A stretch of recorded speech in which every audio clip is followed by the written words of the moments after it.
We are glad to welcome you to our channel. Kindly subscribe to our channel and share our videos with your friends and relations. And click on the bell icon for instant notification whenever new videos are uploaded on this channel. Rest assured that we are going to have a very exciting and inspiring discussion.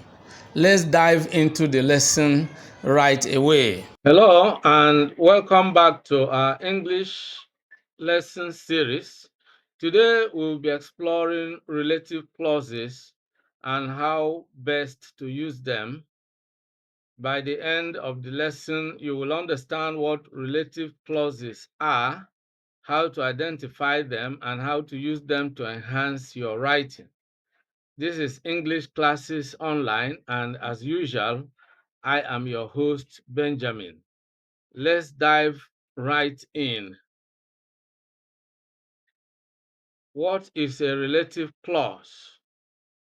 A relative clause is a type of dependent clause that modifies a noun by providing more information about it. And then the function of a relative clause. A relative clause adds essential or non-essential information to a sentence, thereby making the sentence more informative and specific. That's the job of a relative clause. Don't forget that a relative clause is also known as an adjectival clause, and any grammatical structure from the adjectival family does the primary job of describing or modifying a noun or a pronoun in a sentence. Therefore, the relative clause is meant to add essential or non-essential information to sentences. Now, moving forward, we want to look at types of relative clauses. Number one, defining relative clauses. Number two, non-defining relative clauses. These are the two major types of relative clauses. Now, what is a defining relative clause? A defining relative clause provides essential information about the noun. It defines it. That's what it means. For example, the book that you lent me is fascinating. The book that you lent me is fascinating.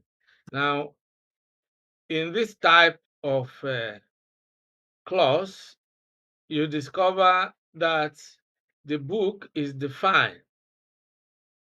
The book that you lent me. And then when the question is, which book are you talking about? The book that you lent me.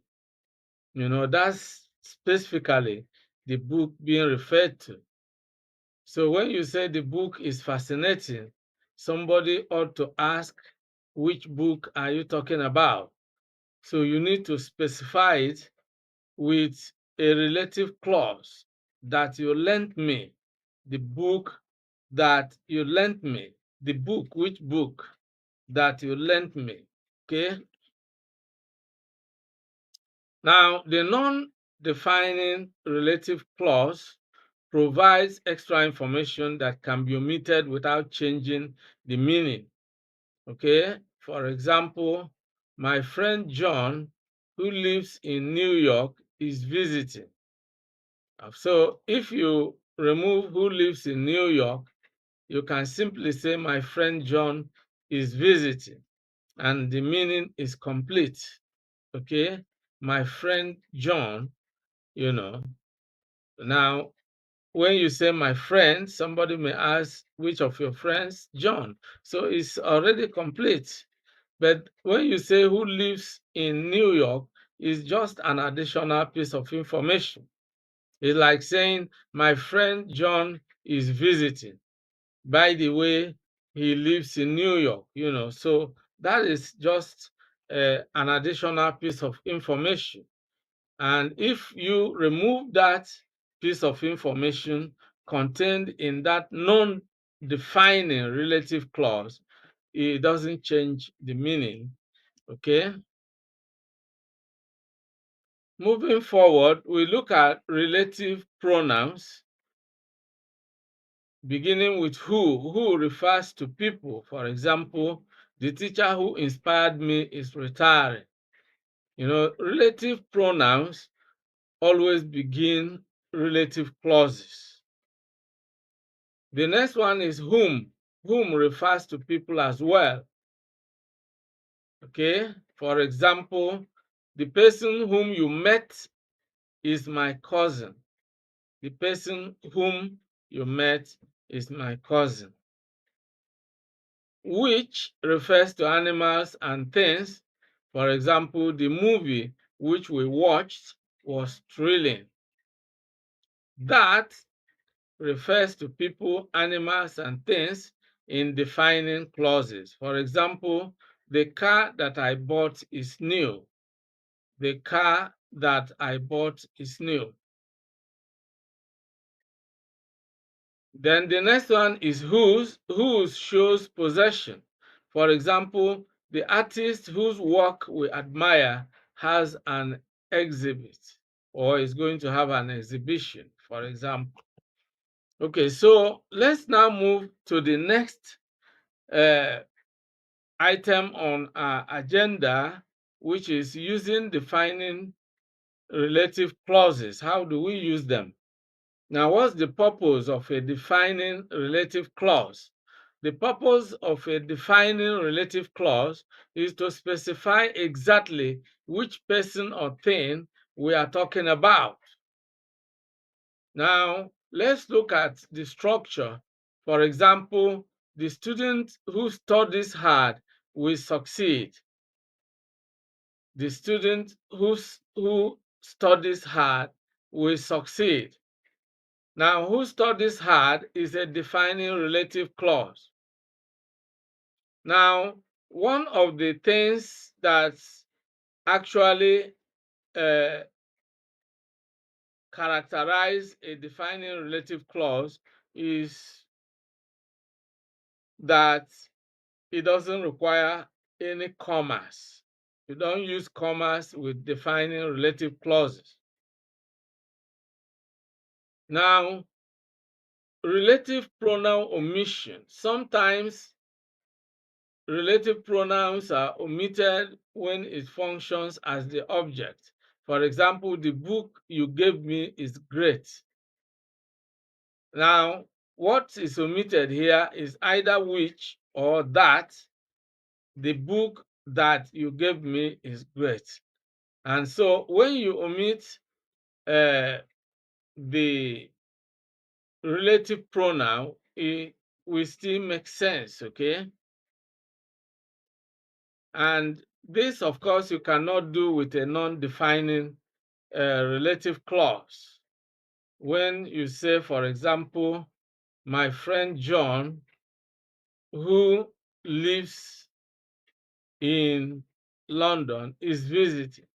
Who lives in London? So when you say my friend John lives in London, you have changed the structure or the word order of the sentence. You can't remove the relative pronoun and expect the sentence to still be grammatically correct. My friend who lives in London is visiting. But when you remove who, which is a relative pronoun, then it distorts the entire sentence. When you remove who, what you will have is my friend lives in London is visiting. So it makes it grammatically incorrect. Okay, so that's the way it is. Let's now move on to using non-defining relative clauses. Now, the purpose of a non-defining relative clause is to add extra information about noun already identified. For example, Paris, which is the capital of France, is beautiful. You require commas here. Paris, comma, which is the capital of France, another comma, is beautiful. Now, if you remove the non-defining relative clause, the sentence is still meaningful. Paris is beautiful. You know, what is Paris? Paris is the capital of France. So a non-defining relative clause is a non-essential. It gives a non-essential piece of information. It's just an additional piece of information. So commas are required. And then you cannot omit the relative pronouns. For example, my brother, who is a doctor, lives in Canada. If you remove who, my brother is a doctor, lives in Canada. I mean, it distorts the entire word order and makes the sentence ungrammatical. All right? So now let's look at common mistakes that people often make when they use relative clauses. The first one is using which instead of who for people. For example, it is incorrect to say the student which is sitting in the front now is my friend. In the front row, sorry, is my friend. The student which is sitting in the front row is my friend. This is incorrect because you are using which to refer to a person. The correct thing is to say the student who is sitting in the front row is my friend. Now, the second common mistake is using a personal pronoun when a relative pronoun is already used as a subject in the relative clause. For example, it is incorrect to say that's the man who he killed his wife. So when you combine he with who, you make it grammatically incorrect. Now, the correct thing is to say, that's the man who killed his wife. Now, who here already takes the subject position. If you have to introduce a personal pronoun to be the subject of this clause, then you have to break the sentence into two. You can say, that's the man, semicolon, he killed his wife. But since you are having a complex sentence in which you have used a relative clause, then of course you have to use a relative pronoun without a personal pronoun to go with it. Number 3, using a comma after the relative pronoun in a defining relative clause. That is a common mistake. For example, it is incorrect to say the player, comma, who scored the winning goal, comma, has been injured. Those two commas are unnecessary because this sentence contains a defining relative clause. The correct thing is to say the player that scored the winning goal has been injured. Okay? And this brings us to the end of today's lecture. I hope you gained from the lecture. I look forward to seeing you in the next class. Many thanks for watching today's video. A big thank you to all of you out there for being part of today's episode. I hope you enjoyed the video. If you did, kindly subscribe to this channel. Subscribe now as a way of giving us support. For notification about new videos, click on the bell icon. You will find the bell icon. Click on it so that whenever a new video is uploaded, you will be instantly notified. If you have actually enjoyed the video, like and share the video with your friends and relatives. This is very important. If you have any comments, leave your comments below. any questions, any suggestions.